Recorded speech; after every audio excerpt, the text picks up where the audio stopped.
to Caravan Rebot. It's pretty lively here. So, just past this wall is the desert, huh? Oh, wow. Paimon remembers hearing people call this the Wall of Samiel. It's made to block sandstorms from the outside. Oh, if it's this tall, it's gotta be the divine work of Greater Lord Rukkhadevata, right?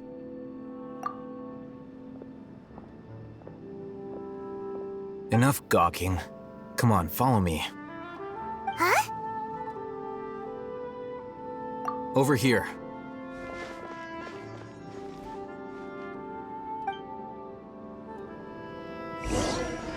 Oh, Aether went that way! Let's hurry up and follow him. Wonder what he's up to.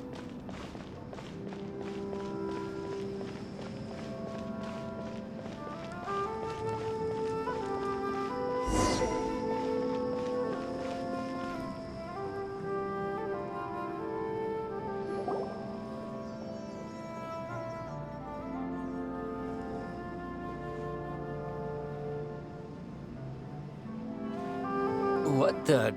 Where did he go? How did we lose them? They were just here a second ago. More Eremite mercenaries? Who are they working for this time? Anyway, Traveler, it seems like we were being followed again. You were too careless. You should have noticed those hopeless amateurs trailing you a long time ago.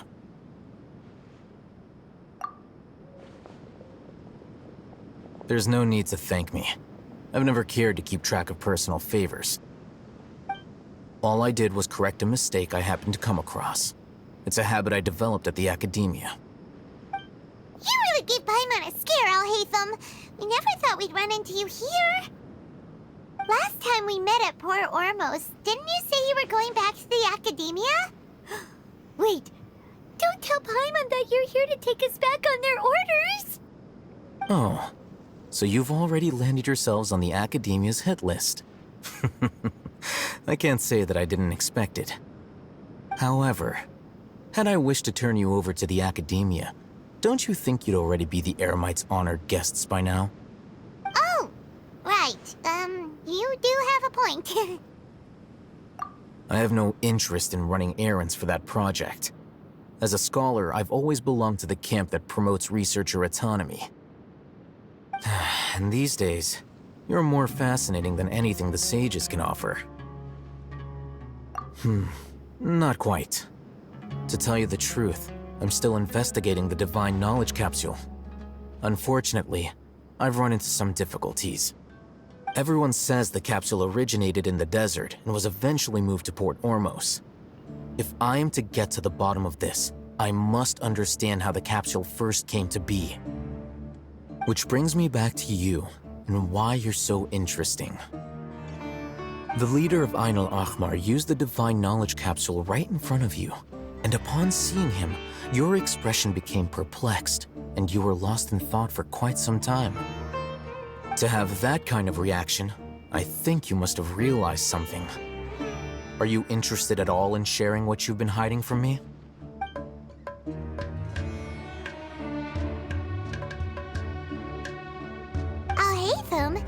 You really have a ridiculous eye for detail. What kind of person even notices or remembers stuff like that? So that's your answer. Well, I do work for the academia after all. So considering that, it is indeed wise to keep your cards close to your chest. But that does prove you do have some undisclosed information about the Divine Knowledge Capsule. Am I right? No matter. Rather than simply learning the answers from you, I'd still prefer to investigate on my own. Speaking of, you two are also headed to the desert? That's right! We have the same plan as you! But we don't really have any concrete goals at the moment. Then I'd suggest starting with Aru Village. It's the largest settlement in the desert, so it'll probably have more resources and intel than anywhere else. Well, would you like to head there together? It's always better to travel with someone you know. Let's go!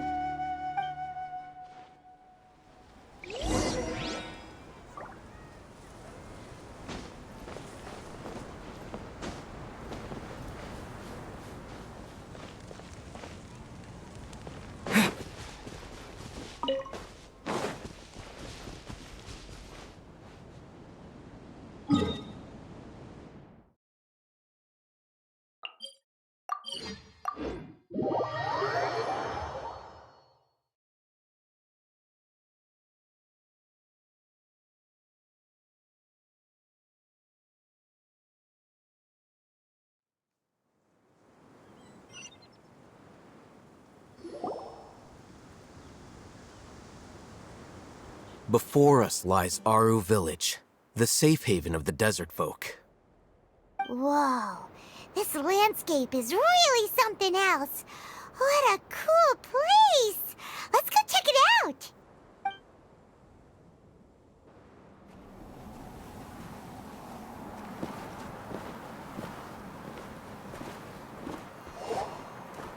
Wow!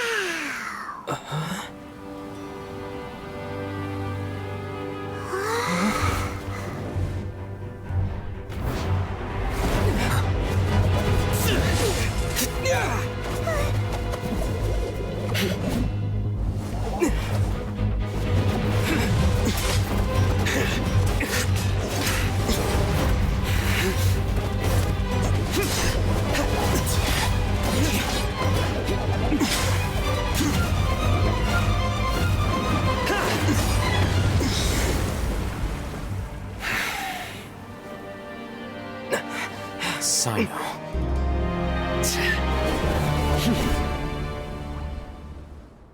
Unless my memory fails me, we have barely spoken 2 words to each other before now at the Academia. Would you care to enlighten me as to when and how I invited the General Mahamatra's wrath? Alhaitham, do not think you can escape my judgment just because you managed to escape my attack. Judgment? So that's how you'd characterize your actions here, is it? Or would elimination perhaps be a more accurate description? Had I used my full strength, not even this traveler would have been able to stop me. Though styled like an assassination, I sought only to ensure that my target would be unable to flee or resist. Standard practice for the Matra, as well you know. Seemed to me more like your own personal touch. Who is that, Alhaitham? Did you call him General Mahamatra? Yes. General Mahamatra Sino, head of all the Matra at the Academia. He's a formidable hunter, and the ultimate nightmare for any who have committed academic crimes. You seem to have placed a lot of trust in Alhaitham, to the point of blocking an attack for him. If I were you, I'd never choose to side with him. I wouldn't believe a single word that comes out of his mouth. I have been pursuing this scribe for a long time. I urge you, stand back and do not seek to defend him any longer. Otherwise, there will be consequences. Has Alhaitham done something wrong? Hyman doesn't think he's as bad as you've made him out to be. I won't waste my breath explaining things. Alhaitham, I saw it during our fight. Take it out. The divine knowledge capsule you're hiding on your person. Unless you want me to retrieve it for myself. Very perceptive of you. Nothing escapes a Matra's senses. Wait, the divine knowledge capsule? Didn't it fall into the Matra's hands in Port Ormos? No wonder you speak with such confidence, Sino. But I must admit, I'm very curious. What does this capsule mean to you? And why, as General Mahamatra of the Academia, are you all alone in the desert? As far as I'm aware, the other Matra have been speculating about your disappearance. Have you been given a mission that's, let's say, morally dubious? If I was the real target of your mission, what was stopping you from simply using your authority and resources to judge me within the walls of the Academia? I should have known you'd be difficult to deal with. You two? Ugh! What you would do, Traveler? Paimon feels like we can't trust either of them! Ahem. Well, look at you two, acting all tough and self-righteous over there. Wait, Dia?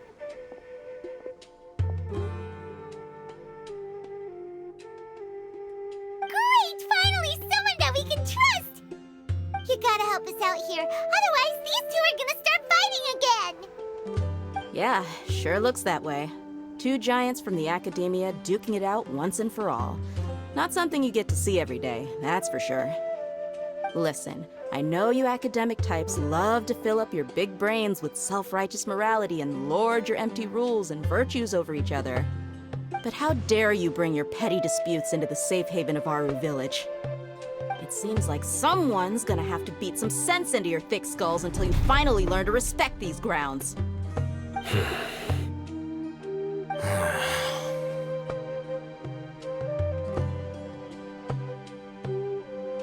Hey, did either of you hear a word I just said?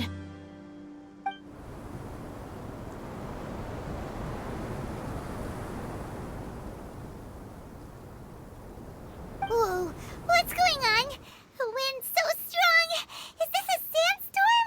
Paimon's gonna get blown away. Another sandstorm? What's up with these recently? Hey! All of you, over here, quickly! We have to take cover! Someone's calling for us.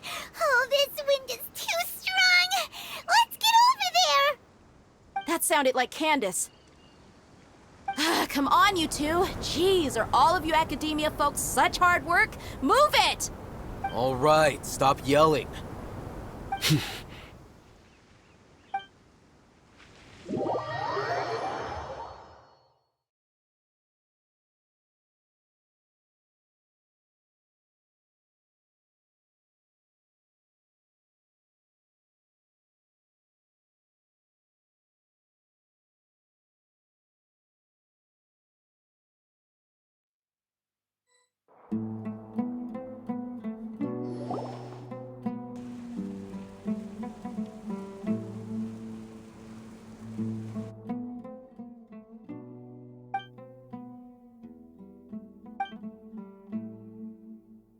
Well, this is pretty awkward. Hey, wanna play sardines with three people who wanna tear each other limb from limb? Sure, why not? Sounds fun.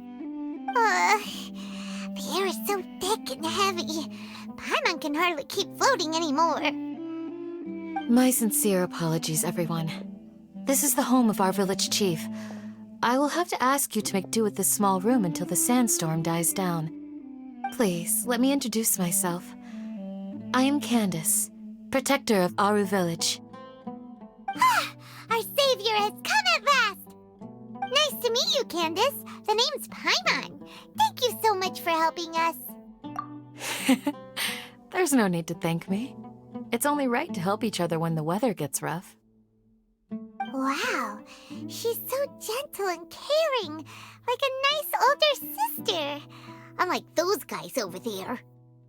All right, now that we're all better acquainted, we should return to the topic at hand. As a guardian charged with the responsibility to protect my fellow villagers from harm, I was observing your conflict from afar, even before the sandstorm started. And now that you have set foot within Aru Village itself, it is all the more my responsibility to make absolutely sure that you pose no threat whatsoever to us. So please, have an honest and sincere conversation with one another, and put your hostile feelings to rest. If anyone dares to start anything again while they are under this roof, I will not hesitate to send them out for some quality time with the creatures of the sandstorm. Oh, on second thought, Paimon may have misjudged Candace's character. And that goes for you too, Miss Dia. Do I make myself clear? All right, we got it, Candace. That's what I like to hear. So, which of you will begin? I was supposed to be a mediator, but I might have gotten a little too involved just now. Anyway, one of those two should probably start talking. Wait, that was you trying to be a mediator? I have nothing to hide, so there's no shame in explaining myself. While all Hatham wasn't wrong about the other Matra not knowing my whereabouts, it's not because I've been assigned a morally dubious mission.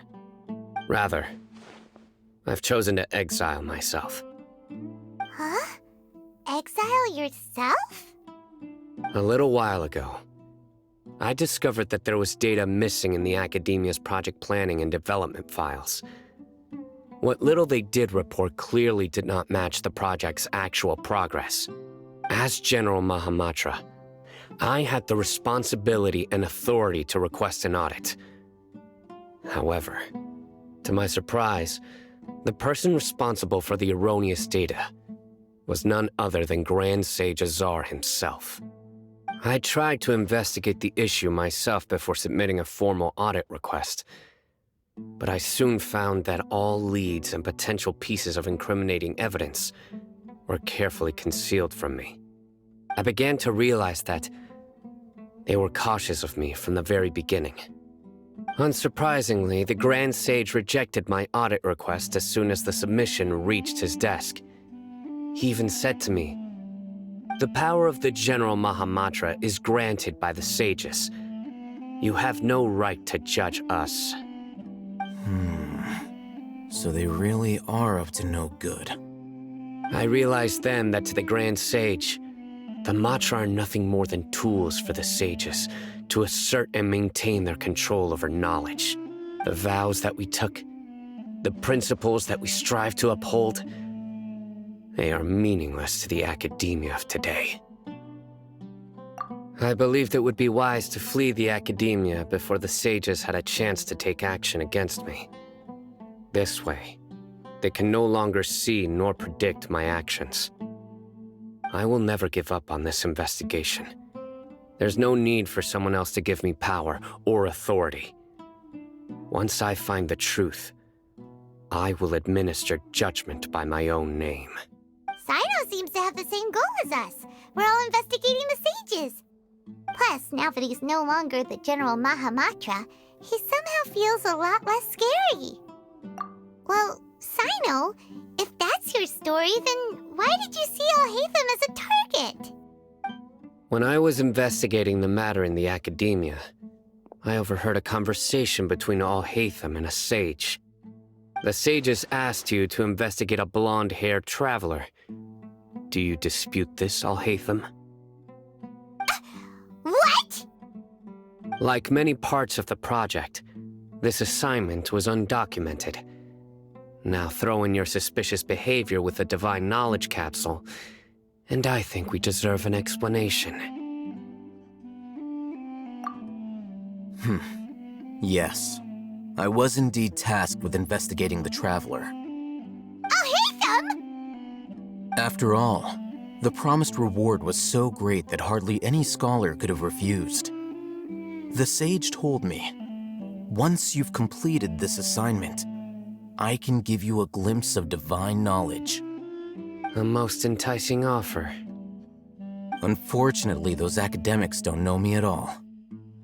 Their words contained one key piece of information, namely that divine knowledge indeed exists. That gave me all I needed to know. From my perspective, the sages are far from trustworthy. Think about it. Isn't it a little strange they're so willing to share divine knowledge with anyone, even as a reward? So, I began my own investigation following the lead of the Divine Knowledge Capsule. In the end, I realized my wisdom in committing to this rather than collaborating with the sages. Had I been less guarded, I probably would have ended up like that Ain al-Ahmar mercenary, incapable of remaining sane for long enough to hold a conversation. You mean that the sages originally planned to dispose of you, using one of those capsules that drive people insane? I'd already given up on the assignment by then. I only told the academia I was waiting in Port Ormos for you to appear so they wouldn't suspect anything. So it came as quite a surprise when I encountered my erstwhile target while investigating the Divine Knowledge Capsule. Criminals do love to talk about coincidences. Even though I ran into the Traveler by chance, I had no intention of providing assistance to the academia. Also, you should remember, you were the ones who decided to follow me and strike up a conversation after I left that tavern. That's true. Alhaitham helped us out at Caravan Rebat as well. Maybe he's telling the truth. I'm willing to apologize if that's worth anything to you. I took the Divine Knowledge Capsule behind your back because I judged its existence to be a significant risk. I felt that it would be best for no one to interact with it before it had been properly studied. After all, curiosity often proves to be the most dangerous thing in this land. You should be well aware, Scribe Alhaitham, that curiosity can also lead you to danger and suspicion. Answer me this. Did the sages share any information about their project with you? Have I not made myself clear? You and I are both distrusted by the academia. Do you really think they would tell me anything? Fine. Although you haven't completely proven your innocence, I won't regard you as an enemy, for now. As you wish. Good. I'm glad to see you two clearing up your misunderstandings. And now you, Dia. I believe it's your turn. Oh, sorry. Whatever the boys were talking about must have been so boring that I spaced out. Ahem. My situation is pretty straightforward. My employer, Dunyarzad of the Homayani family, is friends with the Traveler and is currently recovering from her illness at home. I had nothing going on, so I decided to return to our village for a visit. I was actually looking forward to a pretty exciting time getting back together with everyone here. But then I saw these two random guys in the middle of a pointless argument. It ticked me off, and things went downhill from there. Is that all? Well, I will admit that definitely sounds like your style. In that case, welcome back, Dia. That's more like it. I missed you all so much, Candace.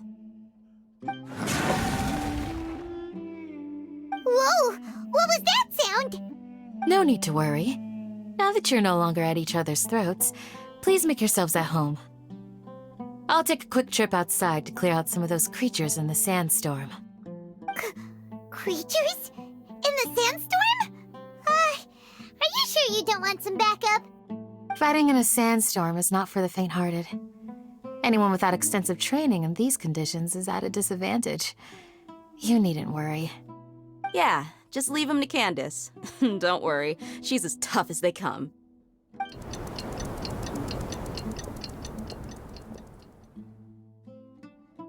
The wind's died down. That means the sandstorm's over, right? Candace still isn't back yet, though. Is she alright? Maybe we should go out and check on her. When you put it that way, even I'm starting to feel a little worried. All right, let's go. We've been here long enough, and the boys are as chatty as the floor.